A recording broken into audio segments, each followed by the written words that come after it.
On va simplement lire un texte. Alors soyons détendus, frères et sœurs. Hein. C'est pas Noël, mais c'est presque comme Noël. Les fins d'année, les débuts d'année sont toujours l'occasion, finalement, de remettre les compteurs à zéro.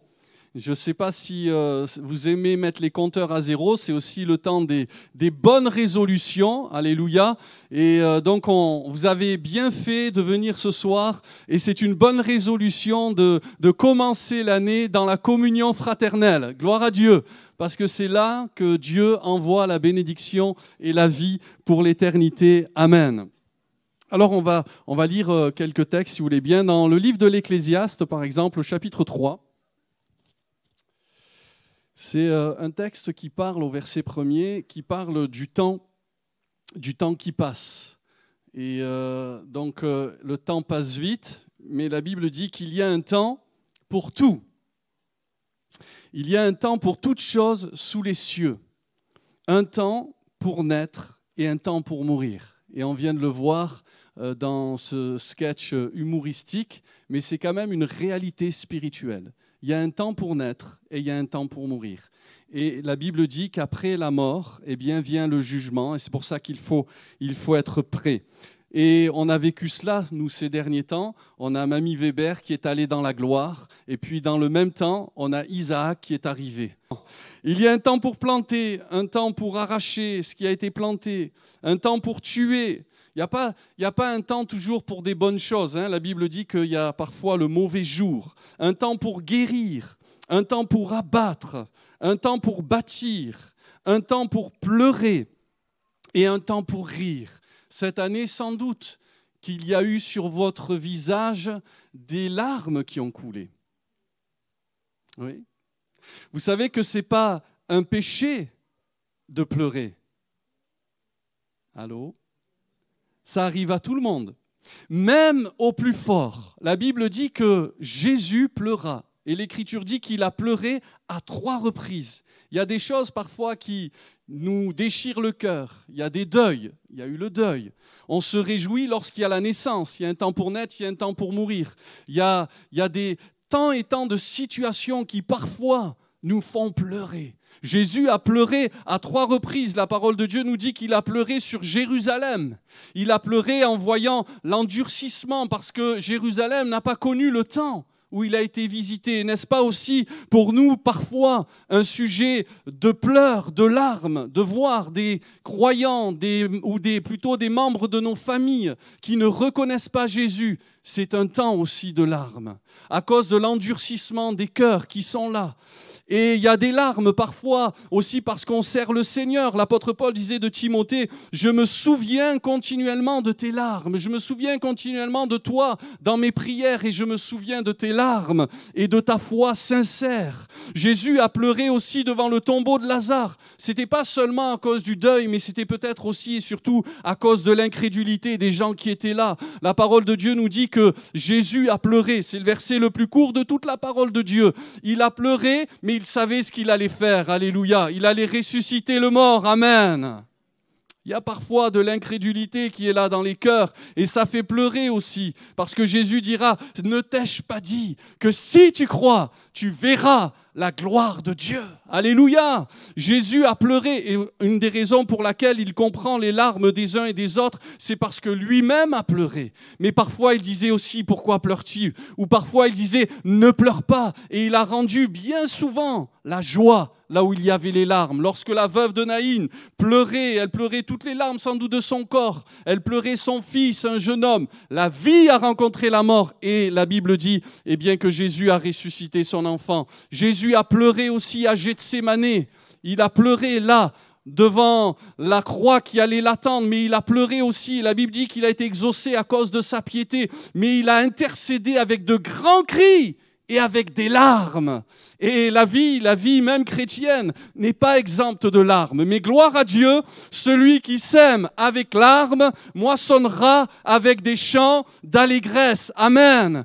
Peut-être que cette année tu as pleuré et tu pleureras encore l'année prochaine. Mais il y a aussi un temps pour rire. Amen. Faites-moi un sourire. Il y a un temps pour rire. Vous savez, la Bible dit que lorsqu'ils perdaient courage, je leur souriais. Il suffit de pas grand-chose parfois pour nous décourager. Vous savez, vous levez le matin et puis vous voyez votre épouse qui a une tête de prison, ça vous décourage. Non, pardon, mesdames, vous levez le matin et vous voyez votre mari qui a une tête de prison et ça vous décourage. Et tu as envie de lui dire, mais réjouis-toi un peu. N'es-tu pas heureux? N'es-tu pas heureuse de m'avoir marié il y a 40 ans? Bon, il y a 40 ans, oui, mais le temps a passé. Non, je blague. Et vous savez, c'est une grâce de Dieu, hein? La Bible dit que deux valent mieux qu'un. Il y a un temps pour rire. Parfois, dans les églises, on est un peu coincé, vous voyez. On ne sait pas trop. Il y a même des chrétiens aujourd'hui, j'ai vu ça sur Internet, c'est un peu débile à mon avis, pardonnez-moi si vous nous regardez par Internet. Il ne faut plus fêter Noël. Il ne faut plus fêter Noël. Mais oui, mais les chrétiens sont en train eux-mêmes de se tirer une balle dans le pied. On est en train de déchristianiser le pays, nous chrétiens. On s'en fiche que Jésus soit né le 25 décembre au printemps ou en été ou quand vous voulez. Ce qui compte, c'est qu'il soit venu. Et pour nous, c'est l'occasion de nous souvenir de Jésus-Christ. Alléluia! C'est l'occasion de nous souvenir de Jésus-Christ en tout temps et en toutes circonstances. Alors nous, on fête Noël tout le temps et toute l'année. On fête Pâques tout le temps et toute l'année parce que Jésus est vivant, il est ressuscité. Et on fête la Pentecôte toute l'année parce que la Bible dit « Soyez de temps en temps ». Non, continuellement en train d'être remplis du Saint-Esprit. Alors c'est pour ça aussi qu'on a la joie dans le cœur. Amen. Alors il y a un temps pour rire, donc soyons pas coincés, soyons pas complexés. C'est une grâce de Dieu d'être ensemble réunis ce soir. Jésus est au milieu de nous et la Bible dit que, eh bien, dans les Actes des Apôtres, partout dans les Actes des Apôtres, et même la Bible dit qu'ils prenaient leur nourriture avec joie et simplicité de cœur. Alors ce soir, je vais manger avec joie. Alors il y a un temps pour pleurer, un temps pour rire, un temps pour se lamenter. Alors ça, j'aime pas trop, mais c'est vrai qu'il y a un temps pour se lamenter. Hein, un jour, je me suis fait allumer, j'étais en repas avec des gens, et puis le pasteur, il commence, voilà, vous comprenez que c'était avec un pasteur, il y avait plusieurs pasteurs autour de cette table, et puis le pasteur commençait un peu à se plaindre, tout ça. Puis je dis, allez-y frère, hein, ça fait du bien de se lamenter un peu. Oh, sa femme, elle m'a allumé. Quoi, qu'est-ce que tu dis là? Je dis, là, c'est thérapeutique, je m'enfonçais. Mais je pense que se lamenter, c'est autorisé. Mais vous voyez, il ne faut pas camper dans les lamentations. Jérémie a écrit un jour le livre des lamentations. Et la Bible dit qu'à un moment donné, il dira, mais quand je pense, et on en a des pensées, hein, on en a beaucoup, quand je pense à la misère, à l'absinthe et au poison, quand mon âme s'en souvient, mon âme est abattue au-dedans de moi. Mais voilà ce que je veux repasser dans mon cœur. Les bontés de l'Éternel ne sont pas épuisées. Elles se renouvellent chaque matin avec ses compassions aussi. Amen. Et il va changer d'attitude, il va changer d'état d'âme. Parce que la bonne nouvelle, c'est que nous avons le pouvoir de penser à des bonnes choses. Amen. Parfois, l'ennemi s'acharne à essayer de créer en nous des forteresses de faux raisonnements. Et là, on s'enlise et on s'emmure même dans des choses négatives. On mijote dans du poison. On est là, négatif. On voit tout en noir, tout en négatif. Oh là là, l'avenir, ça va être difficile. Cette année, elle était pourrie, 2020, je ne vous dis pas. Même si le pasteur le dit, on a du mal à le croire. Parce que dans notre cœur, il y a comme des forteresses de faux raisonnements. Mais la bonne nouvelle, c'est que Dieu, dans l'Église, nous a donné son bon esprit, alléluia. Et l'esprit de Dieu, c'est un esprit de force qui renverse les forteresses de faux raisonnements et qui amène toute pensée captive à l'obéissance de Christ. Et quand on pense à Jésus, quand on pense les pensées de Jésus, alors on est heureux. Amen. Amen. Jésus revient bientôt. Jésus est avec nous tous les jours jusqu'à la fin du monde. Et même si tu es tombé, relève-toi. Avec Jésus, il y a toujours de l'espoir. Amen. C'est ça qui nous donnera de l'espérance. Peut-être que en cette fin d'année, tu ne vois pas briller le soleil et les étoiles. Encore qu'aujourd'hui, il a brillé. Je suis allé me faire une balade. Je me suis dit, quand il fait beau, vous savez, en Normandie, il faut en profiter. Mais parfois, on ne voit pas le soleil spirituellement. On ne voit pas les étoiles, on est perdu, on est confus, comme disait Moïse dimanche matin. Mais par la grâce de Dieu, si on croit dans les promesses de Dieu, quand Dieu dit on va passer sur l'autre bord, moi je vous prophétise quelque chose en cet instant. Dans 2020, ça va être puissant. 2020 va être extraordinaire. 2020, des âmes vont être sauvées. 2020, il va y avoir de la croissance. 2020, il va y avoir du développement. 2020, ça va être fantastique. 2020, on va voir la gloire de Dieu dans ce lieu. Parce que c'est la volonté de Dieu. La volonté de Dieu, c'est que toutes les âmes soient sauvées. Tiens, je vais vous donner un scoop. 2019 était béni. 10% de croissance. Alléluia. 10%, c'est beau. Ça fait 7 ans, on marche à coup de 10%. Ben là, si je reste 25 ans, imaginez dans 25 ans. Si on maintient le rythme, on se bat contre le diable à tous les jours de notre vie. On n'attend pas de prier quand il fait beau, quand il ne fait pas beau. On prie tout le temps. On jeûne tout le temps. Enfin, là, vous dites, pasteur, quand même, tu ne jeûnes pas tout le temps, tu es balèze là. Je ne sais pas ce que je fais. Je jeûne 21 jours, je ne perds pas un gramme. Tu sais, enfin, je perds, mais en une semaine, je reprends tout. Mais c'est de votre faute, vous m'invitez au restaurant. Et donc, les lamentations, ça fait partie de la vie. Et c'est parfois même nécessaire pour évacuer les choses que trop souvent nous stockons sous les tapis de notre cœur.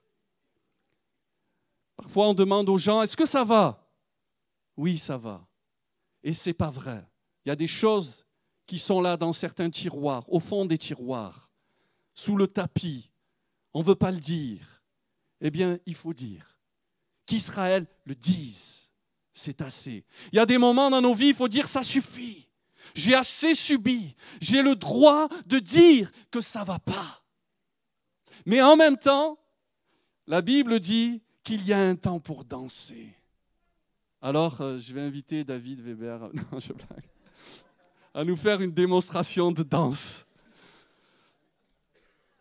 Mais il y a un temps pour danser. Mais pasteur, ce n'est pas biblique de danser. Ben, vous voyez que c'est biblique de danser. Bon, pour danser, ce qui va nous aider, c'est la musique. Allô ? Parce que vous pensiez que Jésus-Christ était normand. Eh bien, figurez-vous que Jésus-Christ n'est pas un normand, c'est un oriental. Et les orientaux aiment danser. Vous avez vu Rabbi Jacob ? Ils aiment bouger, ils aiment exprimer. Et même les Méditerranéens sont froids à côté. Alors, je vous invite à venir en Israël avec nous et peut-être ça va vous débloquer psychologiquement. Et vous allez voir que Dieu est là même dans les pays où il fait chaud. Toute l'année, bientôt. Alors, il y a un temps pour danser, il y a quelque chose qui fait danser Dieu. Et je ne vais pas être trop long parce que je sais qu'il faut aller manger. Mais il y a quelque chose qui fait danser. Vous savez, dans la maison du Père, il y a de la musique. Oui, je sais que ça ne plaît pas. Mais c'est Jésus qui l'a dit. Dans la maison du Père, il y a de la musique et... Ah, mais là, c'est un miracle. Que les Normands disent ça, là, c'est un miracle.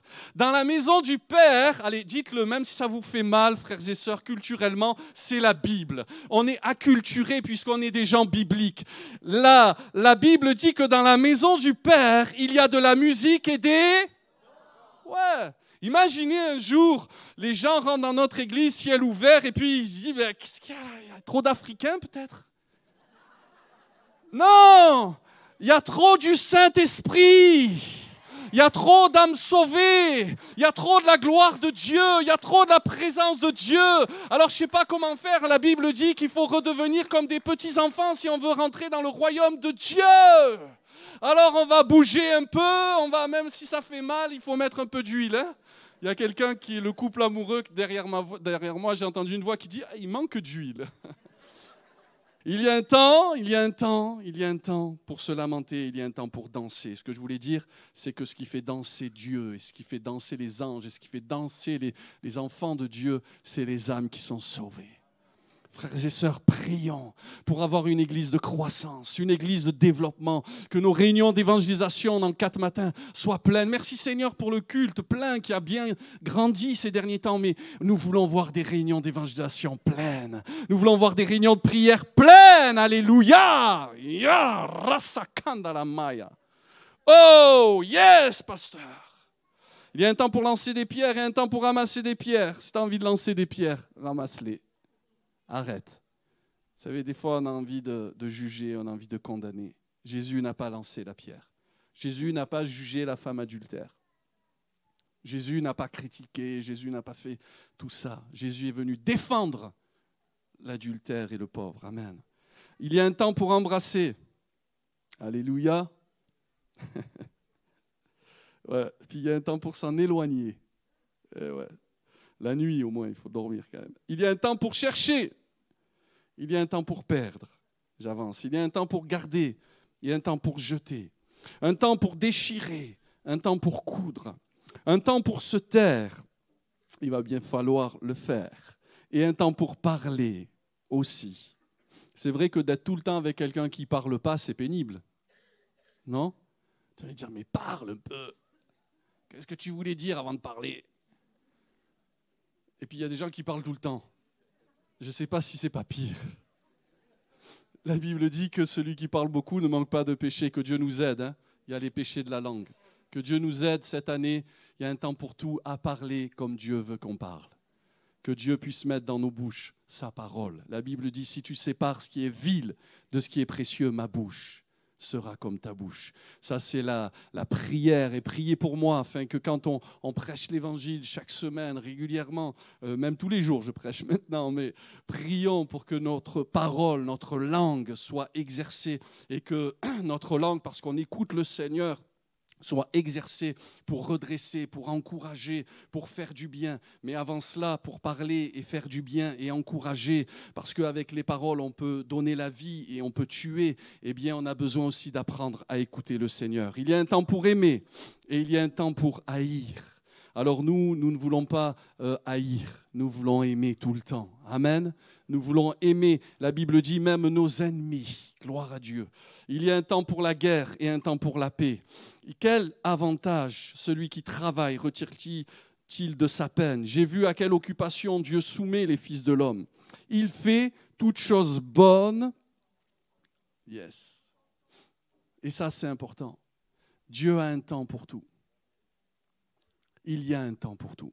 Il y a le temps des hommes et il y a le temps de Dieu. Vous savez, quand on parle du temps, le temps, c'est quelque chose de relatif. Mais vous êtes d'accord avec moi que quand on passe par des moments difficiles, l'attente peut être longue.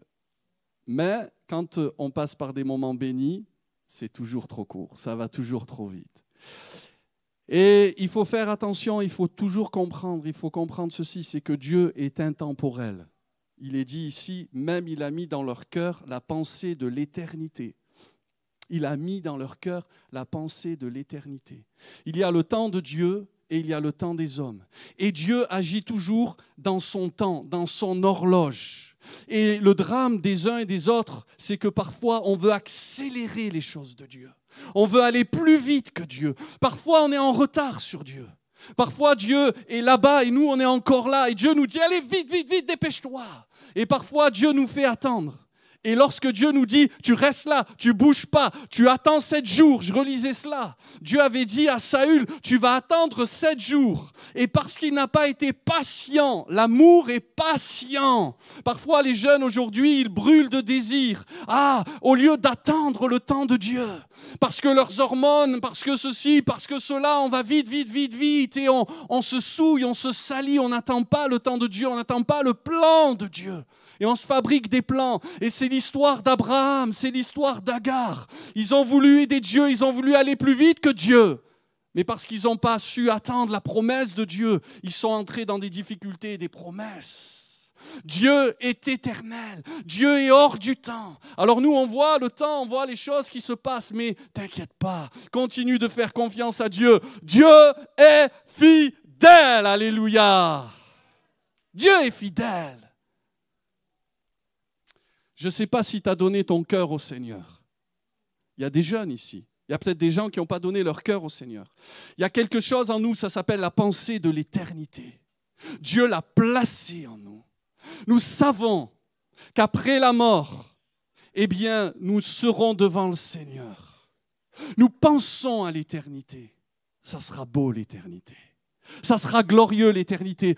J'aimerais nous rappeler ce soir qu'un jour nous n'aurons plus de rhumatisme, qu'un jour nous n'aurons plus de souffrance, qu'un jour nous n'aurons plus de larmes. Le livre de l'Apocalypse nous révèle un Jésus puissant. Le livre de l'Apocalypse nous révèle un Jésus avec des yeux de feu. C'est pas le petit Jésus qu'on a fêté ces derniers temps. C'est pour ça que j'ai pas prêché sur Noël. Qu'est-ce qu'on peut dire sur un petit Jésus?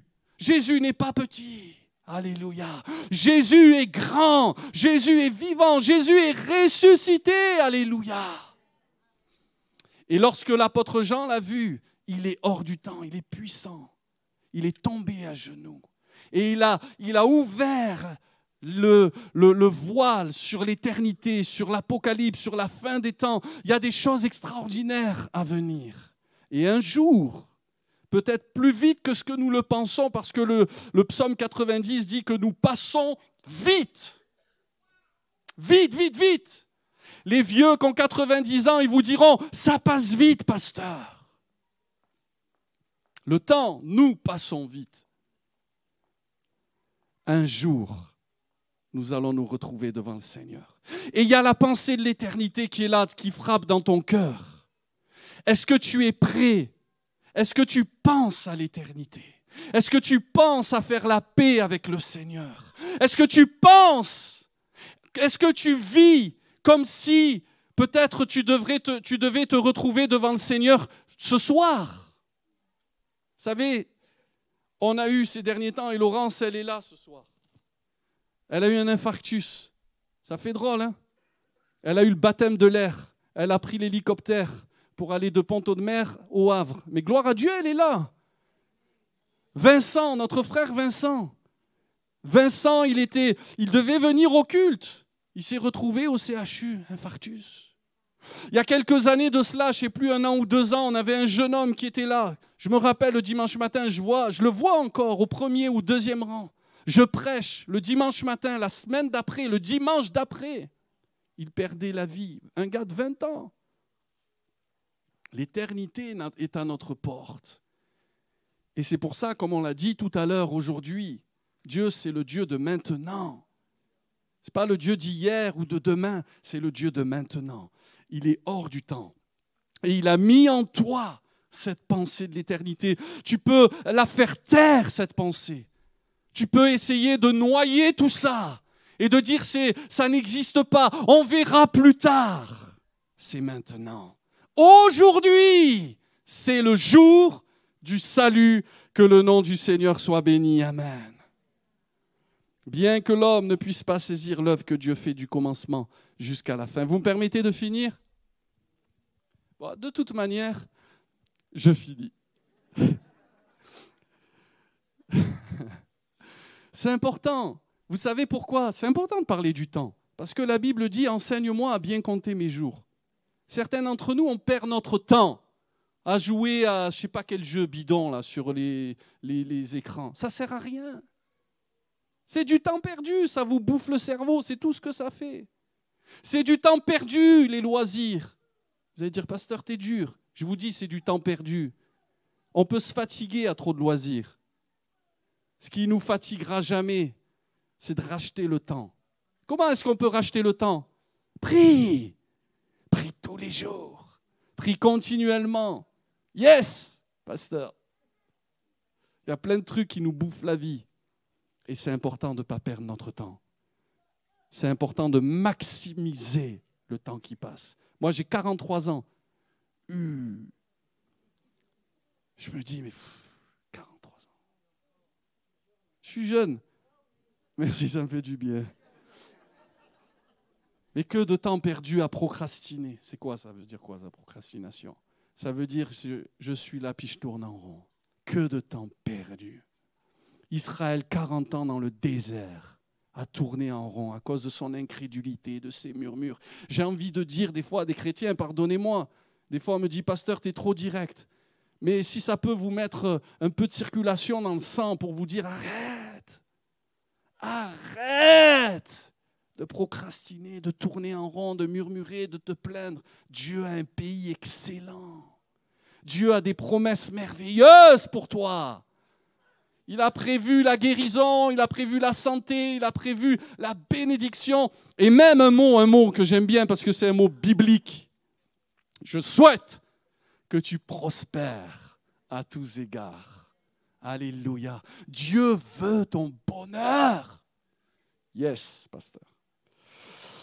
J'ai reconnu, verset 12, allez on avance, qu'il n'y a de bonheur pour eux qu'à se réjouir et à se donner du bien-être pendant leur vie. Ce n'est pas un péché. Mais que si un homme mange et boit et jouit du bien-être au milieu de tout son travail, c'est là un don de Dieu. Merci Seigneur, tout à l'heure on va manger, on va boire, c'est un don de Dieu. Vous savez, on réalise ça quand on jeûne et on prie. Ah ouais, c'est un don. Merci Seigneur, on va se régaler tout à l'heure. Et merci à Marie-Thérèse encore une fois. Mais que si un homme mange et boit et jouit du bien-être, etc., verset 14, j'ai reconnu que tout ce que Dieu fait durera toujours. Les œuvres de Dieu, on ne peut pas les détruire. On peut les attaquer. Et croyez-moi, le diable, il ne s'en prive pas. Mais on est plus que vainqueur. Parce que si cette œuvre, elle vient du Seigneur, l'ennemi peut rugir, les Sambala, les Tobija, il peut nous foutre la trouille à un moment donné, mais on est plus fort que l'ennemi. Alléluia. On est plus fort que le diable, on est plus fort que les attaques et les découragements. Amen. Parce que Dieu est avec nous. Voilà, l'œuvre de Dieu durera toujours, qu'il n'y a rien à y ajouter, rien à en retrancher, que Dieu agit ainsi afin qu'on le craigne. Ce qui a déjà été et ce qui sera a déjà été, et Dieu ramène ce qui est passé. J'ai encore vu, oui, parce que la mode, en fait, ça revient toujours. Vous avez remarqué, il n'y a rien de nouveau sous le soleil. Vous avez remarqué, moi j'ai un manteau à carreaux. Les carreaux, c'était les années combien? 60? 70, 80. Ouais, voilà. Donc ça revient. Ça revient 40 ans plus tard. Incroyable, hein? Quand on regarde les photos de nos grands-parents, on dit, mais ils s'habillaient, se fringuaient comment? Il n'y a rien de nouveau sous le soleil. Des fois, quand on est jeune, on pense qu'on va inventer le fil à couper le beurre, mais en réalité, il n'y a rien de nouveau sous le soleil. On se prend pour des lumières, mais on n'est pas des lumières. Hein? On n'est pas des lumières. Un jour, je me rappelle, j'avais prêché un truc, je m'étais dit, ça là, je vais le prêcher. Il y a des fois, j'aime bien prêcher des trucs que personne n'a jamais prêché. Et je me suis dit, ça là, ce que je vais prêcher, je suis sûr, personne sur la planète depuis 2000 ans n'a jamais prêché ça. Le maître est ici et il te demande. J'ai prêché toute une prédication là. Le maître est ici, il te demande. Je dis ouais. Je dis alors, c'était bon. Hein? J'ai jamais entendu un message sur ça. Il y a un frère qui me dit mais si, il y a des églises qui s'appellent comme ça en Afrique, je crois. Ok, il n'y a rien de nouveau sous le soleil. J'ai encore vu sous le soleil qu'au lieu établi pour juger, il y a la méchanceté. Qu'au lieu établi pour la justice, il y a la méchanceté. On sait que ceux qui dirigent parfois sont corrompus. Et j'ai dit en mon cœur, Dieu jugera le juste et le méchant. Car il y a un temps pour toute chose et pour toute œuvre. Vous savez, des fois, on voudrait se faire justice. On voudrait régler les problèmes nous-mêmes. Mais quand on fait ça, en règle générale, on fait plus de tort que de bien. Dieu dit, à moi la vengeance, à moi la rétribution. Alors j'ai dit à mon cœur au sujet des fils de l'homme que Dieu les éprouverait et qu'eux-mêmes verraient qu'ils ne sont que des bêtes, car le sort, il est un peu négatif là, hein, car le sort des fils de l'homme et celui de la bête sont pour eux un même sort, parce que j'aurais pu vous parler un peu de lui, de Salomon, mais je n'ai pas le temps, comme meurt l'un, ainsi meurt l'autre, ils ont tous un même souffle, et la supériorité de l'homme sur la bête est nulle, car tout est vanité, sur le plan physique bien sûr, tout va dans un même lieu, tout a été fait de la poussière et tout retourne à la poussière. Qui sait si le souffle des fils de l'homme monte en haut et si le souffle de la bête descend en bas dans la terre. Et j'ai vu qu'il n'y a rien de mieux pour l'homme que de se réjouir de ses œuvres. C'est là sa part, car qui le fera jouir de ce qui sera après lui? Amen. On prie le Seigneur. Seigneur mon Dieu, merci parce que nous réalisons ce soir qu'il y a un temps pour tout sur la terre. Mais nous voulons qu'il y ait surtout un temps pour toi. Et nous voulons nous réjouir, Seigneur, sous ton regard. Et nous voulons te remettre cette fin d'année, Seigneur. Nous voulons te dire merci parce que tu nous as gardés, comme on l'a chanté. Tu nous as protégés, tu as été avec nous, Seigneur. Mais nous prions pour ce début d'année, Seigneur, afin que ce ne soit pas une année perdue, mais que ce soit une année 20 sur 20 avec toi. Seigneur, que nous soyons de bons étudiants à l'école de Dieu, que nous soyons de bons élèves. Seigneur, nous ne voulons pas être négligents. Maudit soit l'homme qui fait l'œuvre de l'Éternel avec négligence. Seigneur, mais nous voulons nous appliquer à la lecture. Nous voulons nous appliquer à la prière et au service de la parole. Donne-nous de l'application, donne-nous de la motivation, donne-nous du cœur. Tu vois, tous ceux qui sont découragés, tous ceux qui ont rangé l'épée de l'esprit, tous ceux qui ne prient plus, tous ceux qui ne croient plus, tous ceux qui sont fatalistes. Seigneur, je te prie afin que tu les régénères ce soir par la puissance du nom de Jésus. Seigneur, merci parce que c'est bon de te servir, c'est bon de te glorifier, c'est bon de te mettre au centre de notre vie. Et Seigneur, aide-nous, comme nous l'a enseigné Moïse, à bien compter nos jours et à ne pas vivre n'importe comment, Seigneur, à ne pas faire n'importe quoi, parce que l'or et l'argent, ça peut se regagner. Mais Seigneur, le temps, ça ne peut pas se regagner, sauf si tu nous fais grâce, parce que tu peux nous rendre les années que nous ont volées, Seigneur, le diable, les sauterelles et toutes ces choses-là. Seigneur, rends-nous le temps perdu, et je te prie de nous faire en sorte que nous vivions une accélération divine dans ce lieu, Seigneur, avec des âmes sauvées, avec des malades guéris, avec des possédés libérés. Je prie d'équiper chaque croyant dans ce lieu. Je prie de nous donner la puissance du Saint-Esprit. Je prie de nous donner la force et la foi au nom de Jésus. Seigneur, nous ne voulons rien d'autre que le nom de Jésus en 2020. Et nous voulons une année 20 sur 20. Et celui qui le veut, qui le croit, dise Amen et acclame Jésus, le roi des rois. Amen.